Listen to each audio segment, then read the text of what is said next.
So the trailer for the Nicolas Cage Spider-Noir series dropped last week or 2 weeks ago, whatever. Whenever you're seeing this video, it dropped a little bit ago, but it's looking very, very promising, and I am very excited for that show. So I decided, why not make a video ranking and talking about all the other live-action interpretations of Spider-Man. So let's do that. But before we get into today's video, make sure to hit that subscribe button and turn on push notifications to stay up to date on every single one of my videos.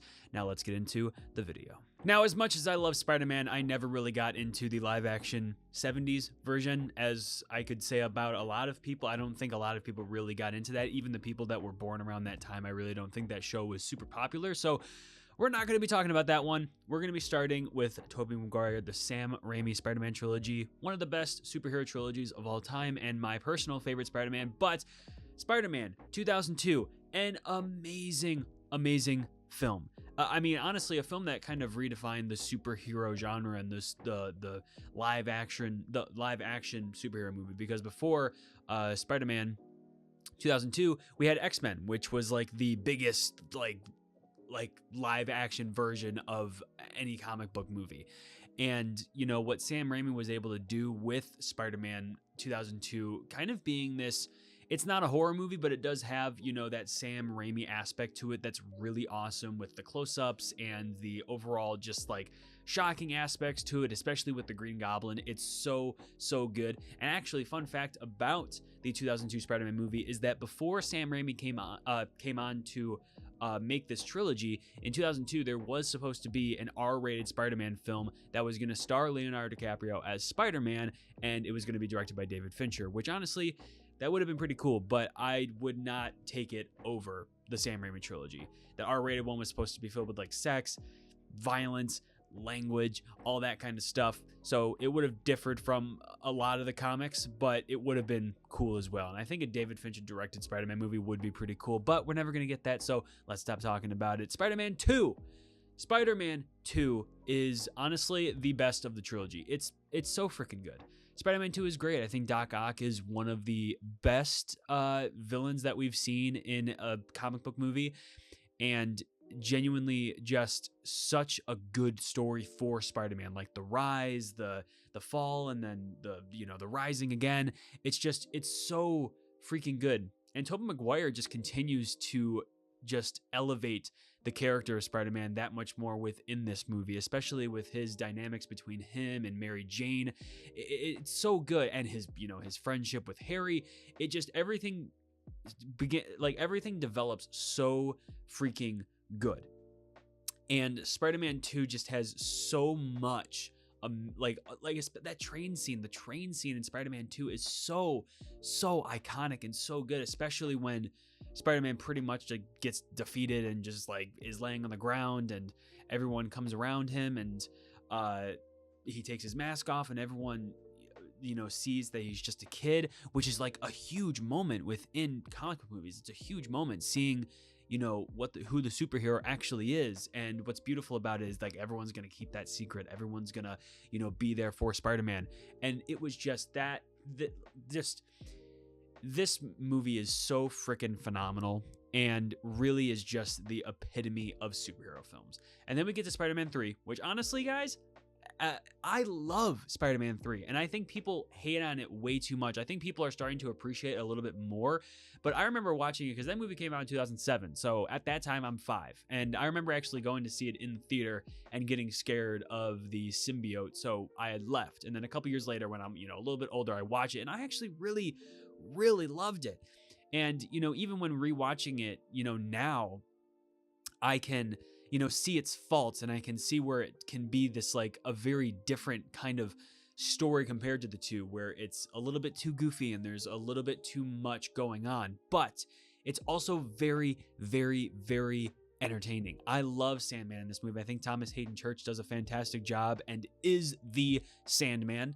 And we'll talk later about his return in Spider-Man No Way Home and why I didn't really like that return, but him in Spider-Man 3 is amazing. I love Thomas Hayden Church. I think he's a very underrated actor, and actually at the time he was in He was in this other movie called Sideways, which he was nominated for an Oscar for, and he's just incredible in that movie too. So he has incredible range, and I think he is honestly one of my personal favorite live-action Spider-Man villains, and one of my favorite just Spider-Man villains in general, and he nails it. I think the story was definitely meant to be a main story about Spider-Man and Sandman, yet it was just very just overcomplicated with other villains like Harry Osborn's Green Goblin, and then Venom, which a lot of people, over the years just don't really like that interpretation of Venom, which I can kind of agree with.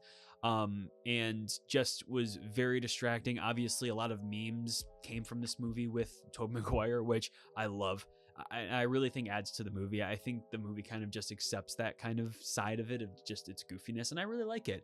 I think people are way too harsh on this one. Like, obviously, it's the worst in the trilogy, but it's not a bad movie whatsoever. I think it's actually very entertaining, and one that a lot of people just don't quite understand, but I can understand why some people just choose to not like it, because yes, it does differ itself a lot from the previous films, but I still think it kills it. And I think the emotional dynamic between Peter Parker and Sandman is incredible, especially at the end of the movie when Sandman, just admits to how it was an accident, him killing his uncle, and them having this like very emotional scene together. And first off, really proves Tobey just 100% killed it as Spider-Man.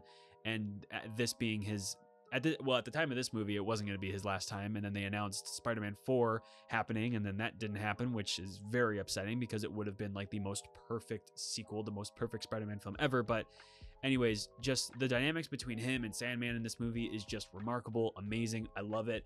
And then Spider-Man 4, which we'll talk about just a little bit because I want this movie so bad, and we're probably never going to get it because Sam Raimi recently came out saying that he just doesn't want to take, any spotlight away from Tom Holland and, all the, the new interpretations of Spider-Man that the MCU are doing. So he doesn't want to do that. Also, he just thinks that, it would probably just be best to keep it where it is because we're almost 20 years. It's almost been 20 years after the third one, so it kind of doesn't make sense, but it would still be so cool because, guys, Vulture was supposed to be the main villain of Spider-Man 4, and it was going to be played by John Malkovich. Are you kidding me? We talk about we talk about it a lot in the Sips of Cinema podcast that you should definitely go check out at Sips of Cinema on YouTube. But yeah, we talk about the Spider-Man 4 and what it was going to look like because Vulture was supposed to be the main villain of Spider-Man 4 and was supposed to be played by John Malkovich, which is like the most perfect casting, I think, for any role ever, and we freaking missed out on it. I think it would be awesome if like they bring John Malkovich into the MCU to play Vulture in like, an alternate universe kind of thing. I think that would be really, really, really, really cool. But also Mysterio was supposed to show up in Spider-Man 4, and guess who Mysterio was supposed to be played by? Bruce Campbell, Sam Raimi's best friend, the guy that shows up in every single one of Sam Raimi movies, but not just Sam Raimi movies, all of the Spider-Man movies, he played a different character in each one, and it was supposed to come to fruition in Spider-Man 4, where he was actually supposed to be Mysterio, and all those roles that we saw in the previous Spider-Man films was supposed to be him looking out, or after Spider-Man. And just doesn't that sound just like the most perfect ending to a series? Oh, it makes me so upset that we didn't get Spider-Man 4, and we're probably never going to get Spider-Man 4, but, at least it sounds like Tobey Maguire is going to be coming back again as Spider-Man in the next Avengers movie, so I'm hoping that he has a big enough role because we need more Tobey. But, of course, now with Spider-Man 4, that didn't happen. That then led into the announcement that Andrew Garfield was going to be taking that mantle, and he was going to become the next Spider-Man. That was in 2011 because the first one came out in 2012. And yeah, as far as a Spider-Man movie goes, it's fun, it's interesting, I like it. I definitely like it more than The Amazing Spider-Man 2. I think that The Amazing Spider-Man has, it's almost like a version of Sam Raimi's Spider-Man 1, in which we really do get the similar, Andrew Garfield's Peter Parker is, he's with his Aunt May and Uncle Ben, and there's a very similar plot where Uncle Ben dies. He's with his uncle when he dies, and then he goes on to wanting to fight crime, and he makes his own suits, and then he comes across this doctor that takes some actually, thinking about it, it's almost exactly the same Sam Raimi Spider-Man 1. And it's exactly the same, and it somehow just doesn't have the same amount of sauce as Sam Raimi Spider-Man 1. But it's, am I talking into the mic? It's still a fun movie. It's still a fine movie. I think the suit is weak sauce. I think I'm gonna become Tarantino for a second. It's weak sauce. It's weak sauce. I don't like the suit at all. I think it looks like a motorcycle jacket, and well, that's actually kind of disrespectful to motorcycle jackets because I think those are badass. But the suit in this movie just does not. Like it screams homemade, but also at the same time, like, yeah, how did this kid make this suit with no materials? It just doesn't make sense, which doesn't make sense for any of the characters. But anyways, I just don't like the way this suit looks. I think it's the eyes that throw me off. I just don't like it at all. And it's a fun movie. Andrew Garfield was great in it. He is. We talk, like I said, we talk about it a bit in the Sips of Cinema podcast, but we're talking about how Andrew Garfield is definitely the most profound and accomplished actor of the three. He definitely has more showstoppers and just incredible range of acting.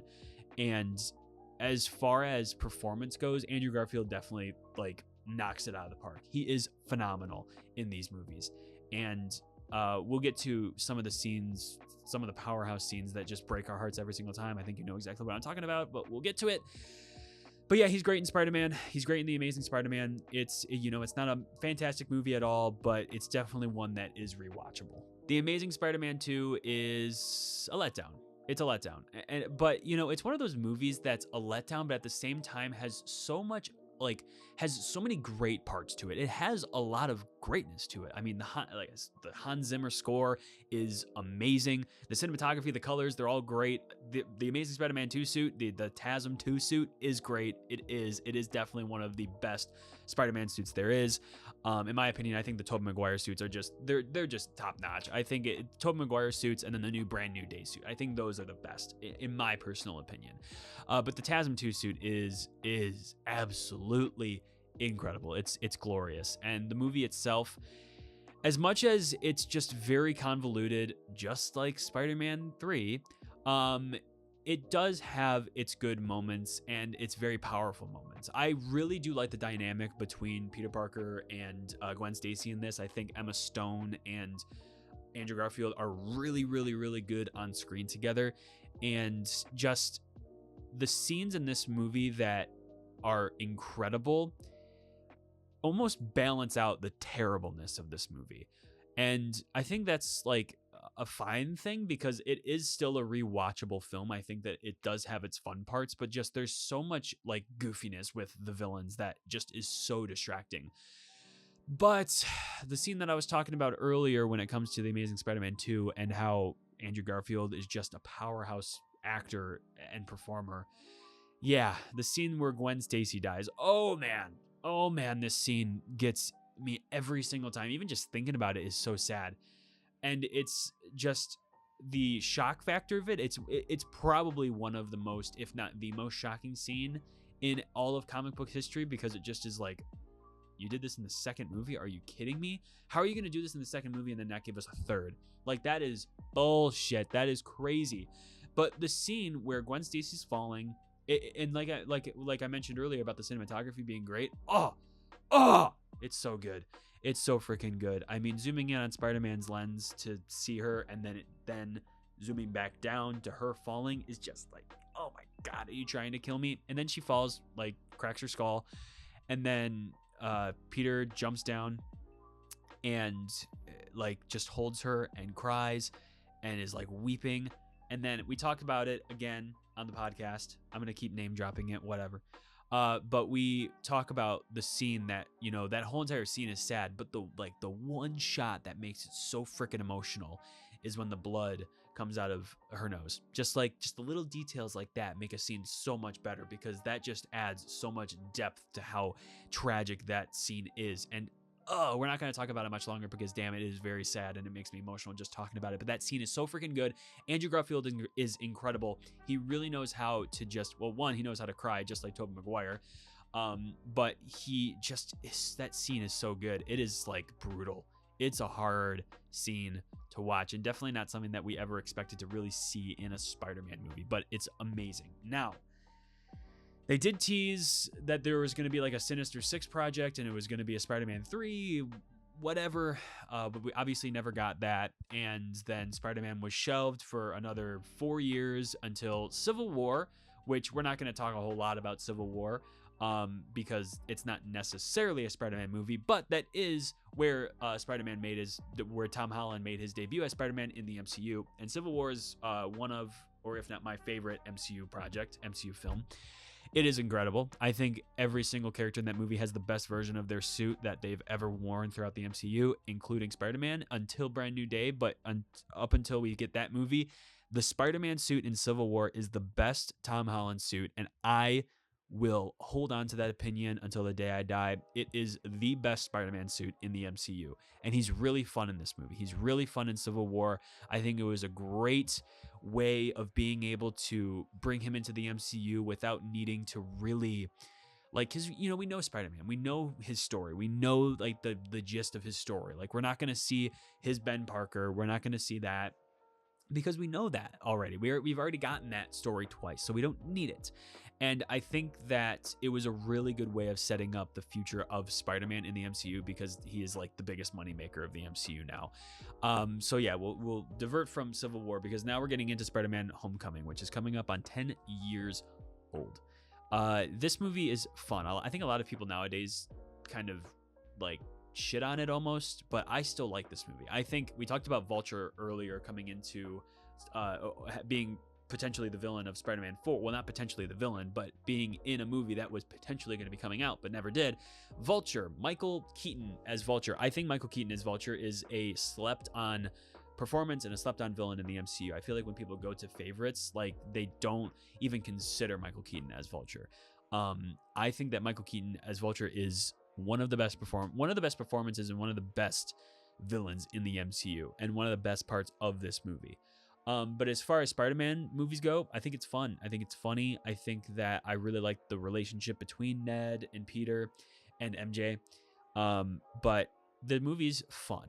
And, you know, I think we'll get to better versions of Spider-Man as we go on, but Spider-Man Homecoming is a fun movie. It's a fun movie. And it definitely set up when it came out, it was like, yeah, we're definitely going to be getting a lot more Spider-Man. We're going to be getting a whole entire trilogy. It's going to be its own thing. So it was good. And then we got Spider-Man Far From Home, which a lot of people hate the most. They think that Spider-Man Far From Home is the worst of the three. And, you know, I don't agree with that. I mean, in their respect, they say that, like, this is just a terrible movie. I think this movie's hilarious. I think Far From Home is easily the funniest Spider-Man movie and might be one of the funniest MCU movies in general. It's hilarious. I think it's like right next to Thor Ragnarok as being like one of the funniest MCU movies. It's so funny. And we'll talk about it in a second, but No Way Home is like unfunny. It's so unfunny. And I think I just have such like a soft spot for Spider-Man Far From Home. I think it's so like delightful in its characters. It's so funny in its writing. And I don't know. I think it's just an underrated MCU film. I think people hate on it way too much. And then we get into Spider-Man No Way Home, which man, yeah, this movie's really, really good. This movie's good. Now, like I mentioned, I kind of like spaced out there for a second. But anyways, Spider-Man No Way Home, watching it in theaters was like watching Endgame in theaters, where Captain America holds Mjolnir. When Tobey Maguire and Andrew Garfield are back on screen, it is just like, oh, I can't, like, one of those scenes that you can't believe actually exists. It's so cool that they're in this movie. Now, definitely a nostalgia bait film, definitely. And it was definitely trying to be a Sinister Six esque project. And on rewatches, because I've rewatched it probably like, I don't know, 8 times, it's just not funny. It's not funny at all. It has some good moments between like all the Peters, but I think that they try so hard to be funny in this movie that it's actually dreadful. And it's so distracting because I'm just like, when they say some certain jokes, I just sit there in silence. I'm just like, let's move on. Like the jokes in this movie are just like it's summed up with Doctor Strange saying, let's Scooby-Doo this crap or Scooby-Doo this shit or whatever. Like that is the humor of this movie. And if you're going to say that is the exact same humor in Far From Home, you are wrong. It is not the same humor at all. The humor in Far From Home was just like stupidity happening randomly, and it's funny. And it's like just comes out of nowhere. But Spider-Man No Way Home was trying to be funny and was like deliberately like had scenes crafted to try and make the audience laugh, and it was just distracting to me. And how I mentioned earlier about Thomas Hayden Church returning as Sandman, I was just like, when I was watching in the theater for the first time, I was just distracted by how awesome this movie is with all the Peter Parkers. But man, it sucks that Sandman is Sand the entire movie. It is so distracting. And the reason that he is Sand the entire movie is because it was filmed during like the tougher times of COVID, and Thomas Hayden Church just didn't want to be on set. So they just instead did voice capture, and voice capture did voice acting, and then just made him Sand the entire movie, which is just super distracting because realistically he wouldn't be Sand the entire film. Which is just, just one of the things that just is super distracting, like watching the movie. But it is still probably the most rewatchable of the 3, and just the most fun, I think. I think, like I said, it is nostalgia bait, but it's like the best version of nostalgia bait. Like what you would want nostalgia bait to be, it is. It's still so unbelievable thinking that Tobey and Andrew Garfield came back, because like that was just like perfection, everything that we wanted. But yeah, so that was all of the live action Spider-Mans. Spider-Noir just looks so good, and I think a lot of people aren't making a big enough deal that Spider-Noir, Nicolas Cage as Spider-Noir, is like the first live action interpretation of Spider-Man that is like swinging in the city that we've seen since Tom Holland being Spider-Man in 2016. And I think that's so cool. And it's it's like the first live action version of a different Spider-Man. And no, I'm not including Madam Web. That does not count at all. But seeing Spider-Noir, we're getting a new version of Spider-Man in live action is so cool to me. The series looks great. Nicolas Cage looks funny. And it is a different version of Spider-Noir than what we saw in Into the Spider-Verse, because this one, he's called Ben Reilly, which executives at Sony said that they're going to explain in the series. So I'm very interested, because as we know, Ben Reilly is already a Spider-Man. That's Scarlet Spider. So it'll be interesting to see how they're going to explain why his name's Ben Reilly, past the reasoning that the only reason why they gave him a different name was so that he can differentiate from Peter Parker, because Peter Parker kind of just is so attached to like a teenager, not a middle-aged man that's like kind of depressed and looking down on his faults throughout his life. But yeah, Spider-Noir looks great. I am very excited for it. I believe it comes out May 27th, which is only 3 days after my birthday. So I'm going to be eating good for my birthday. But yeah, let me know what you think. Who is your favorite? Actually, wait 1 second. Before I go, I was going to do a ranking of all the live action interpretations. I think I kind of talked about it a little bit throughout the video, but if I were to rank all of the live action interpretations of Spider-Man, so that's Tobey, Andrew, and Tom Holland, I would do, in my honest opinion, I would do Andrew Garfield, Tom Holland, and Tobey Maguire. And it's hard to say that because I think that the performance-wise, Andrew Garfield gives the best performance. He gives the best performance, and is definitely crafts a version of Peter Parker that I very much like. But as far as Spider-Man, as Spider-Man can be, I think that Tom Holland just takes the cake as far as a Spider-Man that I would rather watch on screen. And that's just my personal opinion. Peter Parker, Andrew Garfield. Spider-Man, Tom Holland. But Tobey Maguire Spider-Man has the best of both worlds, in my opinion. You can shut up about it. I don't care about that. I love Tobey Maguire as Spider-Man. He is iconic, the epitome of Spider-Man, and I will never, ever change that opinion. Ever. All right? Do we have a deal? Okay. Thank you for sticking around to the end of the video. I appreciate every single one of you. Like I said at the beginning, make sure to hit that subscribe button and turn on post notifications to stay up to date on every single one of my videos. But that does bring us to the end of this video. Thank you so much. I appreciate every single one of you. But remember, your movie moment is right around the corner. See you in the next video.